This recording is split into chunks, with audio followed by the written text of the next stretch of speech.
Martin Reynolds arriving for the COVID inquiry today, one of Boris Johnson's core team during the pandemic. Perhaps not a well-known face, but his name infamously signed off an email inviting dozens of staff to attend a bring-your-own-booze party during the first lockdown. The COVID inquiry has been conducting public hearings since June.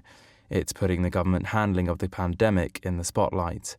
Today, Reynolds told the inquiry that he turned on the disappearing messages function in a WhatsApp group of top officials back in April 2021. He said he could not recall why he did so, but that he may have been worried about someone leaking his exchanges to the press, and that it did not mean he was trying to ensure the conversations would not be seen by a future public inquiry. I can speculate as to why I might have done it. As I said at the start, I've kept all my other WhatsApps for the relevant period and handed them over.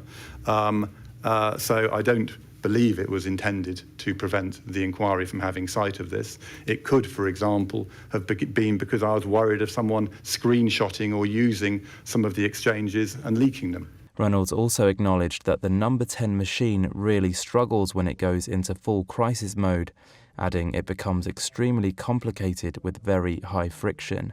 If you have a very big pandemic, once-in-a-generation crisis, and you don't have the right plans in place, then, of course, the machinery starts to find it very, very difficult to function. Boris Johnson's former top advisor Dominic Cummings was mentioned, with Reynolds claiming he was the most empowered chief of staff Downing Street had seen, and that the pair often were not working in tandem, which notoriously resulted in Cummings' departure.